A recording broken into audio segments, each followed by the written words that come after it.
Bonjour à toutes et à tous, je suis Pauline Dubar, j'ai 35 ans. Pierre m'a demandé de venir vous parler de moi pour vous expliquer ma reconversion professionnelle, ce qui a pu s'articuler autour de ça. Alors déjà, qu'est-ce que je faisais avant? J'étais infirmière de réanimation pendant 12 ans. En parallèle, j'étais également impliquée dans une association en tant que bénévole et déléguée des Hauts-de-France, une association qui s'appelle SPS, Soins professionnels de la santé. Les deux missions principales, c'est accompagner les professionnels de la santé et les étudiants en souffrance et également améliorer le mieux-être pour éviter les risques psychosociaux. En travaillant à l'hôpital, j'ai pu être aux premières loges finalement de cette violence institutionnelle et des conséquences des risques psychosociaux sur les soignants et in fine du coup sur les malades également. Et en fait, pendant la première vague Covid, où j'étais dans un service de réanimation Covid, j'ai pris un appartement pour m'isoler de mes enfants parce que j'avais peur d'être la source de la contamination, d'une éventuelle contamination en tout cas. Et puis j'ai démarré un travail introspectif parce que lorsqu'on est seul, on a le temps de réfléchir. Puis j'ai réfléchi à tout ça, à tout ce que j'avais pu voir en 12 ans, changement de comportement des collègues, mon investissement associatif. Et puis progressivement, je me suis rendu compte que les décisionnaires sont les chefs dans les institutions et les politiques. Et que globalement, si on veut avoir un impact plus fort, plus efficace, il faut en faire partie.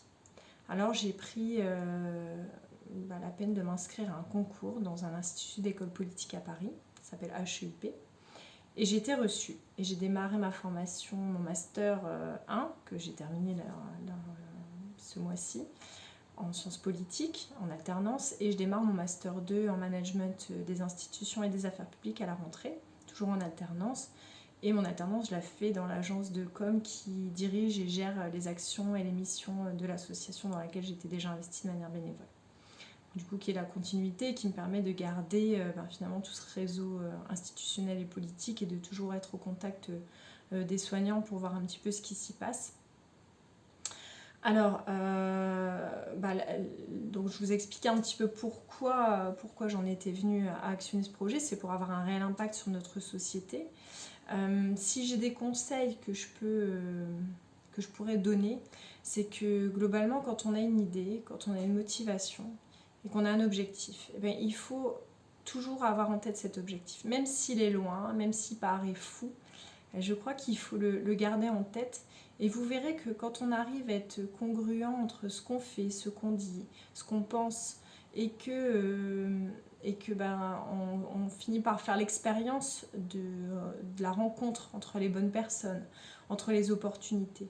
Et le seul conseil que je peux vous donner, c'est que si vous êtes face à une opportunité, saisissez-la. Parce qu'un plat ne se présente jamais deux fois. Et que lorsqu'on vous donne une chance, il faut y aller. Et moi, la chance, ça a été de croiser le chemin de Xavier Bertrand, un homme vraiment remarquable, bienveillant, qui a pris la peine de me passer un coup de fil pendant le Covid, qui prend des nouvelles très régulièrement, qui est vraiment impliqué avec les gens. Pour avoir fait campagne pour les régionales avec lui, c'est quelqu'un qui gère sa campagne comme il a géré sa région, c'est-à-dire toujours sur le terrain avec les gens pour trouver des solutions avec et ne pas les imposer. Et c'est ce que j'aime énormément, c'est ce travail collaboratif entre les décisionnaires et les citoyens. C'est ce qui manque cruellement aujourd'hui dans notre société. Donc ça, c'est un de mes objectifs aussi en politique, c'est redonner un peu la voix des citoyens pour les rendre acteurs et qui se sentent concernés, parce qu'aujourd'hui, si les gens vont plus aux urnes, c'est parce qu'ils se sentent plus concernés et surtout plus écoutés. Donc moi, je trouve que c'est indispensable, parce que qui sait mieux qu'un citoyen ce qui est bon pour lui? C'est pas un politique qui est enfermé dans une tour d'ivoire qui peut dire ça. Voilà, donc c'est un travail collaboratif entre tous. Et finalement, moi, ce que j'apprends, c'est que parfois, on a des rêves un peu fous, mais que il faut y aller. Il faut y aller quand même, et puis c'est pas grave. C'est pas grave. C'est Oscar Wilde qui dit visez la lune, au pire vous tomberez dans les étoiles. C'est exactement ça. Il faut y aller. Il faut arrêter avec nos biais cognitifs, avec des déterminismes sociaux. Moi, je crois plutôt à l'existentialisme, que c'est nous qui créons notre réalité. Et alors, si j'ai qu'un conseil à vous donner, c'est que vous rêvez votre projet et ensuite vous l'incarnez, vous le vibrez, vous Vous êtes dedans, vous vous imaginez en train d'arriver à votre objectif et vous verrez que tout va se faire facilement. Et puis si c'est pas facile, et ben vous y arriverez quand même. Et peu importe que vous soyez femme, homme, blanc, noir, gros, mince, j'ai envie de dire quand on a des rêves et des projets et des ambitions, il faut y aller. Alors bougez-vous, allez-y, motivez-vous et gardez toujours en tête cet objectif. Et c'est bien parce que c'est difficile qu'il faut y aller. Merci.